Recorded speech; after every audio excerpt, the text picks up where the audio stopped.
Olá, amigos. Nós estamos na PUC, em Porto Alegre, no 9º Congresso Espírita do Rio Grande do Sul, promovido pela FERGS, a Federação Espírita do Rio Grande do Sul. Aqui conosco, Alberto Almeida, que é palestrante do nosso congresso. Alberto, obrigada por estar aqui conversando conosco. Alegria minha de poder compartilhar experiências e reflexões nesse evento tão magno do Rio Grande do Sul, o 9º Congresso que este estado promove. Alberto, nós sabemos que você tem um trabalho bastante intenso em defesa da vida, um trabalho com crianças, né, inclusive numa comunidade carente de Belém, além do trabalho social, também obras em que você trata da importância da infância, desse período da reencarnação, não é? Então nós queríamos te ouvir um pouquinho acerca de um assunto que a gente sabe que é polêmico, algumas pessoas defendem, que é a descriminalização do aborto no Brasil. Nós temos percebido que até no próprio movimento espírita, algumas pessoas apresentam teses dizendo que os países onde o aborto foi legalizado ou descriminalizado, o número de casos caiu. Então, uma forma de se proteger para que a mulher não aborte é legalizando. Pela sua experiência, pelo conhecimento que você tem da área médica, é isso mesmo? Efetivamente, a descriminalização do aborto ensejará um aumento. Porque por trás da legalidade há a indústria do aborto. Quando um dos maiores protagonistas da legalidade do aborto nos Estados Unidos, Bernardo Eneiterson, que chefiou a segunda maior clínica de aborto nos Estados Unidos, com mais de 70 mil abortos, estudando o feto através da fetologia, valendo-se dos instrumentos possíveis na época, especialmente a ultrassonografia, ele pôde propor, como denúncia, de que a Liga em prol do aborto estava favorável a que o aborto se fizesse, porque estava entre as 7 empresas mais rentáveis economicamente dentro dos Estados Unidos. Ou seja, o aborto é um negócio, porque você faz em minutos, através da sucção, por exemplo, especialmente no início da gravidez. Ele fazia essa denúncia, agora fazendo um movimento contra o aborto. E dizia ele, a despeito da legalidade dos Estados Unidos, está posta em inúmeros estados, e bastava que alguém saísse de um estado para o outro para fazer o aborto, de que toda mulher tinha o direito de poder ver, mediante a imagem de um ultrassom, o que estava no seu ventre. Porque as clínicas, ideologicamente para vender o seu produto, que era a prática do abortamento, diziam que não havia nada. Era apenas um pouco de carne, que o ser não estava formado. E quando se revela, através da ultrassonografia, com menos de um mês, o batimento cardíaco, é impossível ficar indiferente. Aliás, quando se olha as células se multiplicando, a partir da célula ovo, 2 células, elas uma ao lado da outra, quando se vai fazer os estudos de fertilização, é incrível, porque as 2 células, elas como que brilham, estão frenéticas, e depois se dividem em 4, depois em 8, depois em 16, você vê a vida ali pulsante. A palavra é essa, pulsante, estuante. Com menos de 30 dias, um coração começa a bater. No 14º dia se forma um folículo que caracteriza a expressão do neurônio e, portanto, o neuroblasto. Então, Morris Eneiterson propunha de que toda mulher devia ter acesso aos exames para depois postular pelo aborto, que era sonegado pelas clínicas. Penso, portanto, que por trás dessa fábrica de aborto, a maquiagem que se faz nas estatísticas, porque no Brasil, essas estatísticas, elas não são viáveis, elas não são verdadeiras, de que as mulheres morrem e de que se fazer o aborto diminuiria a mortalidade maternal. Isso não é verdade. Porque no Brasil, as mulheres grávidas morrem porque não se apresenta atendimento de saúde à gestante, ao pré-natal, não se faz um atendimento digno à mulher gestante, quanto mais a mulher que pretensamente optaria pelo aborto e o serviço público tinha que atender. Naturalmente que entraria aí, como entra clandestinamente, as fábricas de aborto, porque é muito rentável. Uma vez eu atendi um médico que estava depressivo e ele era o anestesista de um aborteiro. O aborteiro fez uma viagem para atender a sua mulher num outro estado. E o anestesista, vendo-se procurado pelas mulheres que queriam fazer o aborto, se disponibilizou a fazer o aborto. Ele acompanhava os abortos, ele fez e gostou, porque é rentável e é fácil de fazer o aborto no início da gestação. Se transformou, portanto, numa fábrica de aborto, e depois dele acumular um recurso financeiro muito rentável, montou uma clínica, estabeleceu para o seu filho estudos internacionais no campo da medicina e queria deixar a clínica para o filho. Mas teve a surpresa infeliz de ver o seu filho cometer o assassinato de si próprio, suicidou-se. E este homem, eu olhando-lhe compassivamente, trazido por um outro filho espírita, que não sabia dessa realidade mais profunda, não detinha a gravidade que envolvia o pai diante de mim dizia: a minha vida, ela está fracassada, porque não tem mais sentido para mim. Depois que o meu filho se suicidou, eu investi todos os meus recursos econômicos na prosperidade do meu filho e ele se suicidou. E eu pretendo fazer o suicídio. Eu disse: mas como você vai fazer o suicídio? Se a sua parceira tem Alzheimer, com quem ela vai ficar? Ela disse: é simples. Eu ponho ela dentro do carro e simulo um acidente de carro. Nem a minha filha fica sabendo que foi suicídio. Vocês vejam a engrenagem que envolve a dinâmica espiritual, que naturalmente a academia não tem condições de poder avaliar profundamente, que são outras tantas interveniências que estão envolvendo o abortamento, que é um crime feito em grupo. Ninguém faz o aborto sozinho e ninguém fica liberado das consequências físicas, emocionais, psicológicas, sociais e espirituais que o aborto promove. Então eu penso que a legitimação do aborto é a legitimação do crime. Há uma única circunstância, e que cada vez mais é menor a sua indicação terapêutica, que é quando a mãe corre risco de vida, quando mais de um profissional protagoniza a indicação do aborto terapêutico para salvar a vida da mãe quando ela corre risco de vida. Nós vamos parar para um breve intervalo, mas daqui a pouquinho nós vamos falar mais sobre isso, Alberto, porque algumas pessoas dizem que é um direito da mulher sobre o próprio corpo. Daqui a pouquinho a gente volta.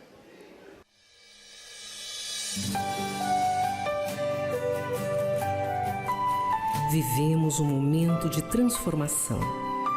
Em todo o mundo, há movimentos pela paz, pelo amor, pela justiça e pela caridade.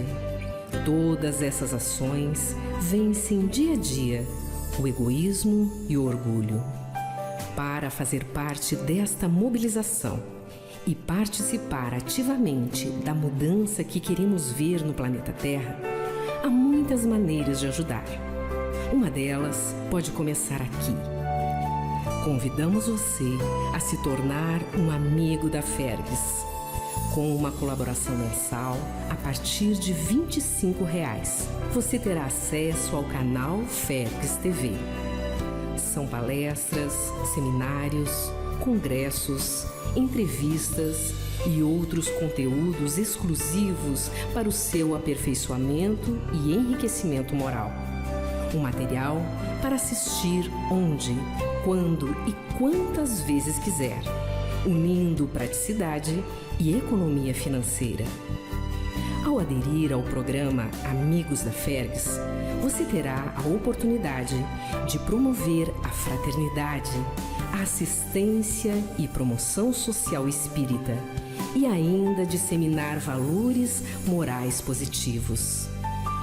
Além de ter acesso aos vídeos da Fergs, você também poderá contar com outros benefícios, Contribua mensalmente com um valor a partir de R$100 e receba periodicamente em sua casa as edições da revista A Reencarnação e do jornal Diálogo Espírita, juntamente com os lançamentos da editora Francisco Spinelli Fergues. A partir do 3º mês de adesão, você ainda vai poder frequentar gratuitamente os eventos estaduais e congressos promovidos pela Federação. Faça parte desta grande família e contribua para a manutenção de nossas atividades. Una-se à Fergues, que há quase 100 anos trabalha para a difusão do Espiritismo e a unificação do movimento espírita no Rio Grande do Sul.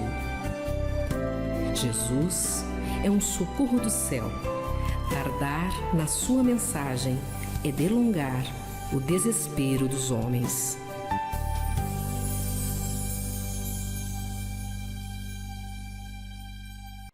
Estamos de volta falando com Alberto Almeida hoje e o direito à vida. Alberto, conforme conversávamos, um dos argumentos das pessoas que defendem essa descriminalização ou legalização do aborto é o direito que a mulher tem sobre o seu próprio corpo, né? Inclusive uma campanha publicitária lançada recentemente, Meu Corpo, Minhas Regras. Como mostrar que, na verdade, nós não estamos falando do corpo da mulher, né? É verdade. Na verdade, nem da mulher é o corpo. É um empresto da divindade, à luz do Espiritismo, que faz da mulher uma usufrutuária como um inquilino que habita uma casa. Ela é administradora do corpo, ela não é dona do seu corpo.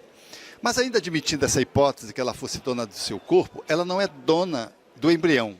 Quando o embrião se forma, a primeira célula, que é resultado da junção do espermatozoide com o óvulo, é curioso que os embriologistas dizem, aquela célula, ela não precisa mais de nada para desenvolver o ser que será um adulto.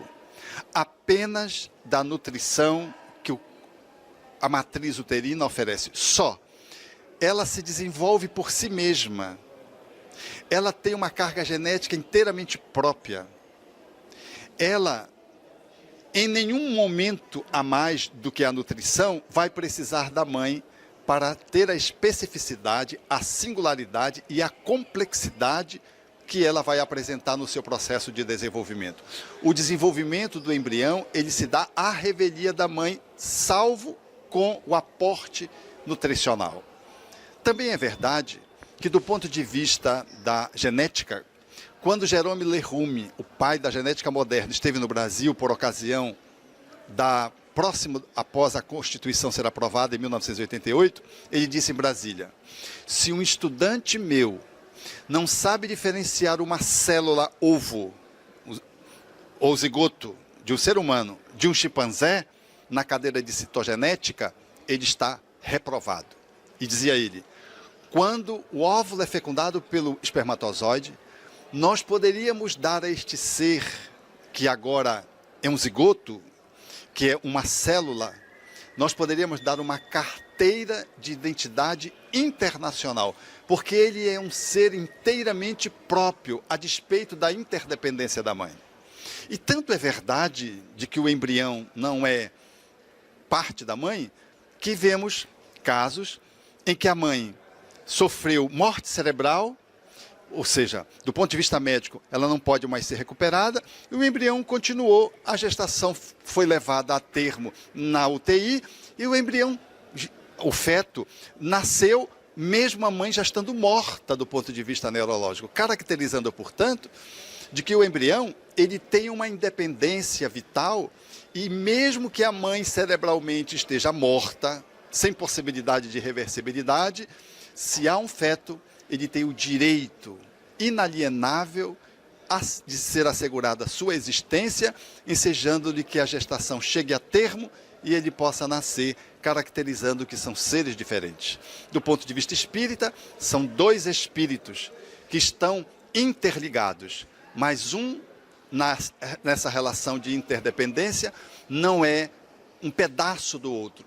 São duas almas que estão circunstancialmente no movimento simbiótico em função da vida biológica, mas não da vida psíquica. Ela já existe antes que o neurônio se faça.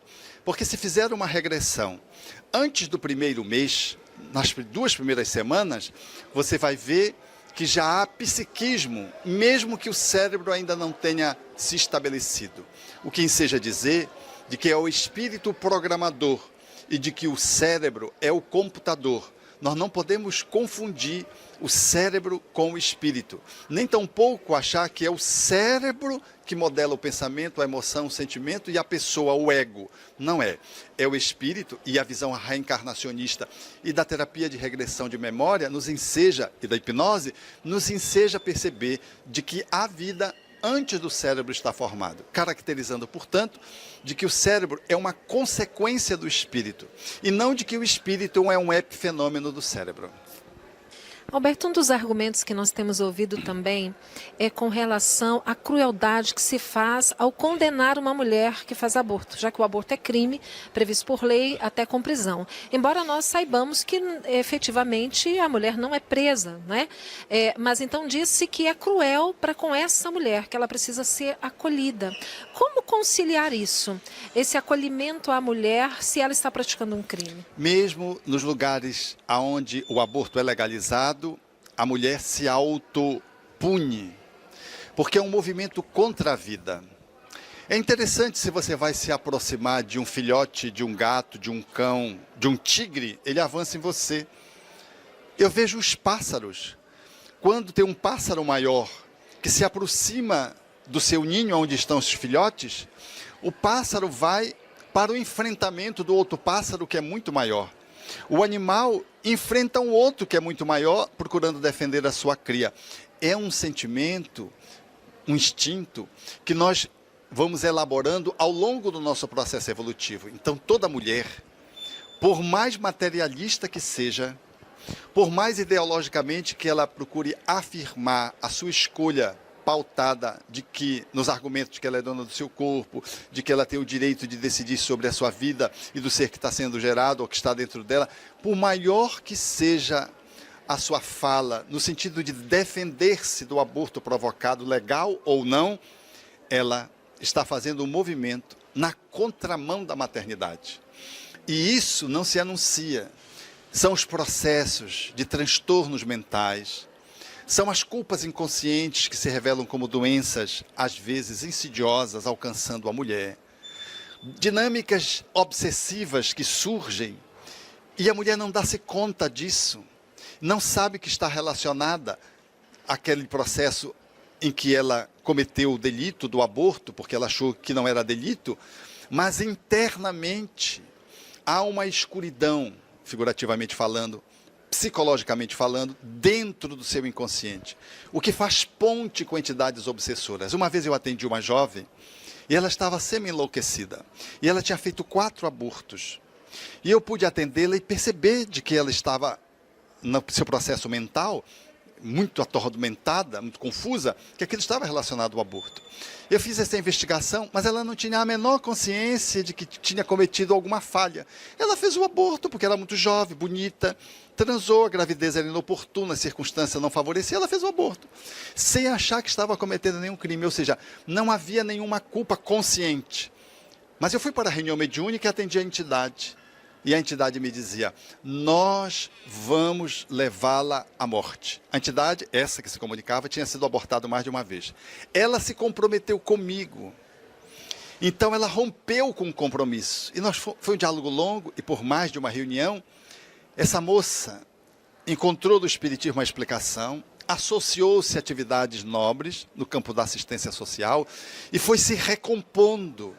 E as entidades foram perdendo conexão com ela. Até hoje, eu me comunico com essa jovem no estado em que ela mora. Vez que outra, ela manda aqui e acolá uma fala graciosa, de gratidão, por tudo que ela é hoje, quando a família já tinha desistido dela, lá atrás, em função das esquisitices, do comportamento psiquiátrico que ela apresentava.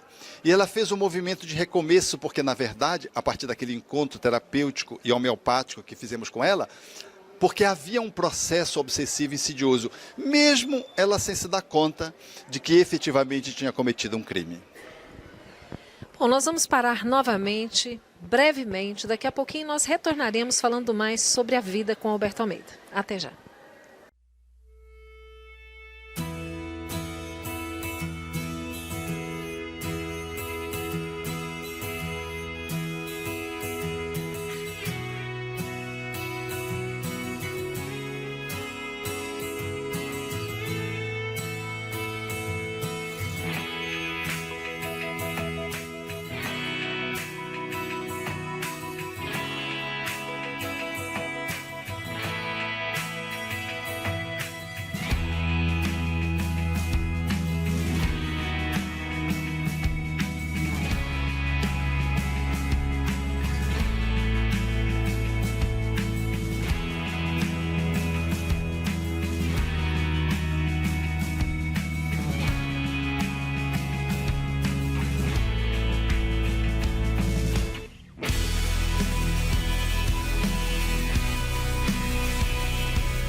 Voltamos então a falar com Alberto.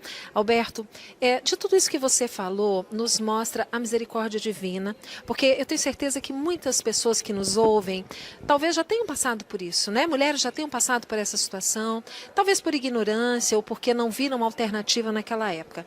Então, para as mulheres que já viveram essa situação, como reverter esse quadro? A pergunta que tu fazes, Evana, é de máxima importância, especialmente para uma doutrina como o Espiritismo, que não tem a postura da condenação, nada obstante seja esclarecedora. Para homens e mulheres, porque isso também é um problema dos homens, que se aliciam, que às vezes pressionam, que às vezes pagam o aborto, que às vezes constrange a mulher a fazer, pais, namorados, esposos. Eu quero dizer que o Espiritismo propõe um olhar diferente. Quando se descobre de que a gente não foi bem, pisou na bola, ao cair, levante-se. Se puder cair para frente, melhor, você já cai um corpo para frente quando levantar. Porque não há nenhum equívoco que nós podemos nos furtar da possibilidade de correção. Qualquer erro, qualquer delito, em qualquer área, nós podemos nos reerguer através de ações no sentido oposto. Ou seja, aquele que protagonizou a morte, promova a vida. Aquele que fez um aborto, que pagou, que foi, que acompanhou, que forçou e que se deu conta disso, seja hoje alguém que tutela uma família socialmente carente, seja esse que tutela uma mãe solteira, ampare o idoso, promova a vida. Porque na fala evangélica, à luz do pensamento espírita, todo ato equivocado, como diz o Espírito Emmanuel, para que as suas consequências possam vir na forma de dor, tem um tempo. E essas consequências só chegam se o amor não chegar primeiro. Ou seja, o amor que cobre a multidão dos nossos equívocos, na fala de Simão Pedro, na sua carta, nos enseja a pensar de que tudo que possamos ter feito pode ser revertido. Se Bernardo Eneiterson cometeu, gerenciando a clínica, mais de 70 mil abortos, eu imagino quantas vidas ele pôde salvar, talvez o triplo, quádruplo, através das películas que ele proporcionou. Ele não esperou outra encarnação, até porque não era espírita nem reencarnacionista, ele foi para cima. Este homem, na mesma vida, fez o que Paulo de Tarso fez quando era Saulo. Matou, depois ergueu-se, matou, e pessoas expressivas, como o primeiro mártir do cristianismo, Estevão, mas levantou-se e se transformou numa tocha viva, de exemplo, através do amor que cobre a multidão dos erros. Então você que está nos ouvindo, não se entristeça, não se acabrune, saia do remorso. Levante-se, dê a mão a alguém, entre no grupo dos pró-vidas, apoie a proposta do Brasil sem aborto. Não deixe de falar diante de uma proposta de silêncio para alguém que quer fazer o aborto e exige que você cale, ou então que pede a sua opinião, você cala para deixar que a pessoa tenha a liberdade de escolher. Dê a sua opinião, proponha, fale das consequências. Você não precisa dizer que fez o aborto, mas você pode fazer toda a diferença diante de alguém que está na beira de cometer esse delito e que precisa apenas de uma mão que se estenda. Você, pelo amor, desfaz a multidão dos erros que haja perpetrado, evitando assim qualquer consequência mais dramática. Porque se a gente não resolve, inevitavelmente, o amor cede para que a dor compareça fazendo o processo corretivo. Mas nós não precisamos da dor para poder aprender. Porque a vida nos ensina de que na dinâmica do progresso, o que é importante é aprender. Aprender, inclusive, com os próprios erros. Você falou do movimento Brasil Sem Aborto, desse grupo Pró-Vida, e nós temos tido conhecimento de inúmeros casos, de inúmeras vidas que esse grupo salva silenciosamente, fazendo um trabalho de formiguinha, não é? De apoio, de amparo a essas mães que se veem nessa situação, inclusive com a existência de um lar em Maringá, que recebe essas mães que não têm condições, né, muitas vezes, de levar sozinha a gestação, e que se depois não conseguem realmente ficar com seus filhos, eles são encaminhados para adoção. Então a gente vê que para tudo tem saída, né, Alberto? Para todo problema. Para todo problema. O Brasil vive esse momento tão gracioso, no qual o movimento pró-vida toma corpo e avança. Várias instituições se colocam no nosso país defendendo o aborto. Em Brasília, também temos uma instituição que fez 7 anos de funcionamento, com várias vidas que pôde salvar, interrompendo o processo de aborto em curso, através das abordagens feitas pelo telefone, pela internet, guardando sigilo e fazendo os encontros e dando suporte para que a pessoa tenha melhores condições para fazer uma escolha mais saudável. Nós podemos nos integrar, ainda que seja uma caminhada em prol da vida, porque nós fazemos alarido quando as coisas não estão bem, reivindicando nossos direitos. Mas eu vejo as caminhadas dos movimentos em defesa da vida são tão precárias. As pessoas têm consciência, mas elas são cúmplices do silêncio, da imobilidade. Elas não comparecem, não vão ao encontro daqueles que estão ideologicamente identificados com a vida, porque parece que para ela é um problema já resolvido. Então ela não força a barra, fazendo pressão popular, a fim de que a nossa Casa de Leis não venha a ampliar a legalidade do aborto, que no Brasil já é um problema muito grave. Alberto, muito obrigada por esse bate-papo conosco. Que Jesus continue abençoando o seu trabalho. A nossa gratidão e um abraço carinhoso a você, que está integrado nessa rede de comunicação e que é convidado neste encontro a valorizar a sua vida e a vida dos outros. Muito obrigada a você que está conosco. Que Deus abençoe a cada um.